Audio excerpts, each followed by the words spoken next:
What's going on, guys? Messi here and welcome to a brand new video. Welcome to your daily dose of transfer content. And today is going to be Tuesday the 14th of July. We have confirmed us to go through as well as the rumours. So just before we get started, if you could do our good stuff by leaving a like rating, press the subscribe button if you're new, and press the bell notification next to it so you never miss an upload. Yes, this episode will be down below in the description box, and the current schedule every day at 8 am UK time, there'll be a new video in your sub box. And finally, in the comment section below, ask me anything, type anything, and I'll respond to as many as I can. Right, so the first bit of information today, it isn't a transfer, but it's actually a huge bit of news for the football world. So you may be fully aware now that a few months ago, City were given a 2-year ban from the Champions League. But it turns out UEFA have confirmed yesterday morning at 9 am, or about 9 am, that Manchester City's 2-year Champions League ban has been lifted. Pep Guardiola's side will be eligible to play Champions League football next season, and their fine has been reduced to €10 million. So obviously this has been a very controversial decision. A lot of people questioning financial fair play now, but for City fans it's very good news. And this does put a lot of pressure on the teams fighting for the top 4, because before teams were like, you know what, we might be able to finish 5th and still get Champions League football because of City's ban, but now it won't be the case. So if Chelsea's form doesn't pick up, they may well drop out. But now we go on to the first transfer then, and this story is from Marca. They're saying that Sporting are close to completing the signing of Real Betis defender Fadal. The 31-year-old Moroccan had 1 year left on his contract, and it will cost the Portuguese side about €3 million, and he's expected to sign a 4-year contract in Lisbon. And they have recently lost Jeremy Mathieu because he's retired, so bringing a new centre-back in, it does make complete sense. And the next story is that recently promoted Cadiz, they've confirmed they've signed Alvaro Negredo for their first season back in La Liga. The club president revealed Negredo will be playing for his side next season in an interview, and Negredo is now 34, and his most recent club was in the UAE, playing for Al Nassr. Swedish striker Zlatan Ibrahimovic, who is now 38, says he's unsure about his AC Milan future. As of right now, 0 contract talks have taken place, and keep in mind his current deal, it does expire in less than a month's time. Ibra did say a couple days ago that AC Milan as a club deserved to have Champions League football and not Europa League, and even said Zlatan Ibrahimovic, he isn't a Europa League player. The Telegraph are reporting that Chelsea's Willian, whose contract does expire at the end of the season, he's rejected a move to MLS side Inter Miami. They offered the 31-year-old Brazil international a 3-year contract, but instead he'd prefer to stay in England and play for a club in the Champions League. Now maybe if Chelsea do manage to get top 4, Willian may stay on and sign a new contract extension. But if they do miss out, he could be going elsewhere, and it looks like he will be staying in the Premier League.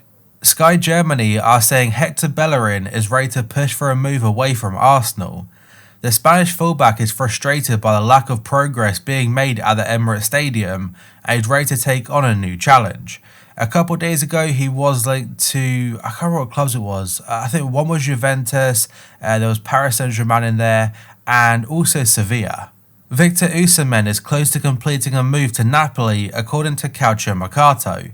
The Serie A side have been in talks with a 21-year-old Lille forward over a summer move, and he is eager to join them. The next 48 hours though will be very decisive for both sides, and club president Aurelio De Laurentiis wants the deal to be wrapped up. Now, I'm unsure whether it ties into the Football Italia story that apparently AC Milan want to make a very late bid for Osimhen, and they're trying to get in ahead of Napoli. This next story is from Christian Falk, who is CF Bayern on Twitter. I say it every time, a very reliable outlet, and he also works for Bild. But he is saying Jurgen Klopp is interested in taking charge of the German national team. It's not right now though, it's when his contract at Liverpool expires. His current deal at Anfield does run until 2024, so there's still 4 years remaining on that contract. But after that, he may be interested in going into a national team role, or maybe even returning to Mainz. Zenit St Petersburg are interested in signing Liverpool defender Dejan Lovren, and this according to the very reliable outlet and journalist Paul Joyce. He said that Liverpool have an additional year option on Lovren's contract, which means he is effectively tied to the club until the summer of 2022. That will affect his price tag, and interested clubs such as Zenit, they thought he only had 1 year left on his deal, and they were expected to either get him on a free or get him for a very small amount of money. But now Liverpool, they intend to extend the deal, but they still also intend to sell him. Ezekiel Garay could be set for a move to the Serie A, according to Super Deporte. The 33-year-old left Valencia this year, that's after suffering a cruciate ligament injury, but he is now plotting a return to the game, and the likes of Roma and Inter, they're both showing interest in bringing him to Italy, while Atletico Madrid and Benfica have also been linked recently too. Werder Bremen rejected an €18 million bid from RB Leipzig for Milo Rashica, and this story is from Bild. I keep saying that he has got a release clause now because they avoided relegation of $38 million, but he is expected to leave for a lot less than that, because he's asked to leave the club, he's handed in a transfer request essentially, and Leipzig are looking like the most likely destination. Manchester United are ready to dispense with Luke Shaw, that's in their bid to sign Ben Chilwell. The source is going to be the Daily Mirror, and they say the Reds are now believed to be in pole position for the Leicester star. They could command a transfer fee for around £60 million though, and United again may be willing to offer Luke Shaw in exchange. Chelsea and Man City are also showing interest, but for Chelsea, again, missing out on Champions League football could be pretty huge, though they may have a backup option in Nicolas Tagliafico. In yesterday's episode, I mentioned how Barca have distanced themselves away from Neymar and a potential return for him to the Camp Nou. And Marca are now saying that Real Madrid, they've been heavily linked with Neymar as well, but as of right now, Los Blancos, they have no desire to get a deal done. The Brazilian forward continues to see a move away from Paris Saint-Germain mooted, with Barca having worked hard in a bid to take him back to the Camp Nou, but now have distanced themselves. So it's looking very likely for the upcoming season that Neymar will be staying in France, and is it his last season there? We'll have to wait and see. He might try and make a move again next summer. And the final story today comes from Le 10 Sport. They said that Bayern Munich are considering moves for Tottenham's Tanguy Ndombele and Chelsea's Bakayoko. Spurs want to recoup the full sum they spent on Ndombele 1 year ago, while the Blues are expected to demand about $35 million for Bakayoko. Bayern are eager to reinforce their midfield with the potential outgoings of Javi Martinez and Thiago.